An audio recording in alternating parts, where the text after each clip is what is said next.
temporary, timely, and targeted. Those were the words used to describe our furlough scheme on March 11th that was introduced by the Chancellor of the Exchequer, Rishi Sunak.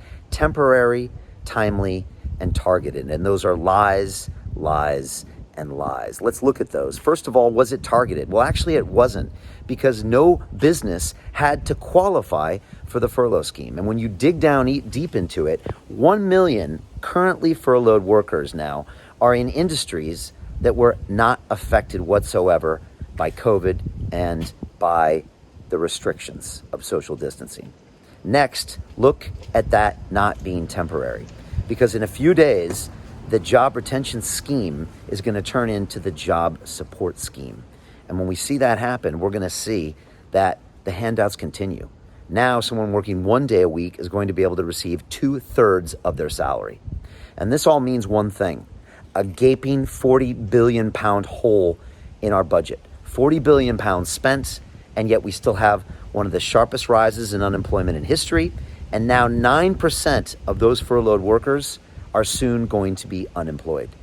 And this all tells us one thing: that handouts don't work. Socialism doesn't work.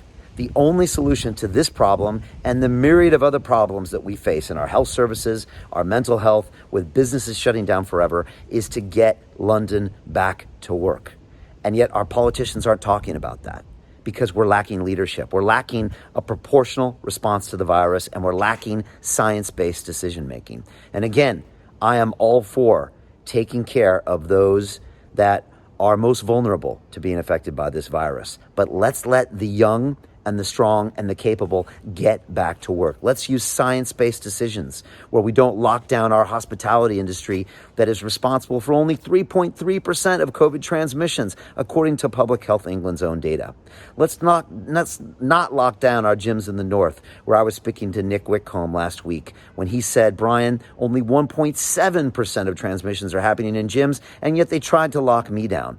Let's find ways of opening up our theaters, of opening up our tourism business. And that's why I've been talking to people every single week on my show to try to find solutions. And everyone I speak to says, Brian, what are our politicians doing? They seem to wake up and do the exact opposite of what is going to help this city. I just took a taxi home, a black cab driver named Scott, and he says, Brian, I feel like the mayor wakes up every day and says, how can I screw this city up?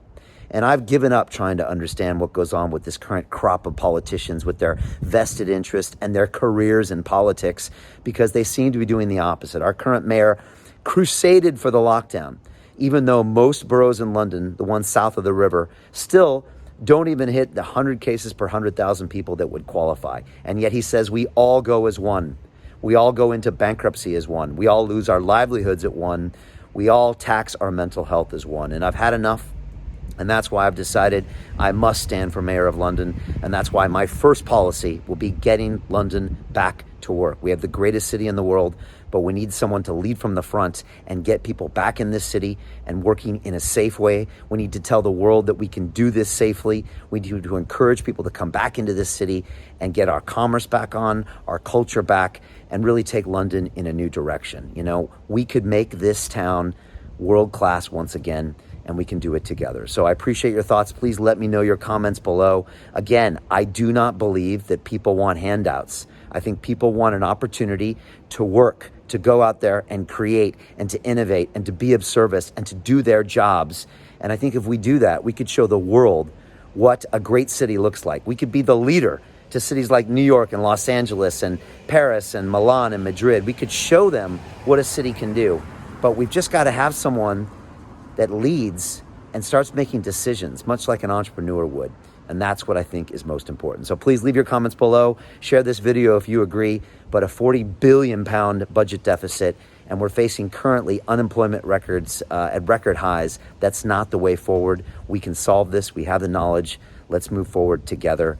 And I look forward to being a big part of that. Thank you very much.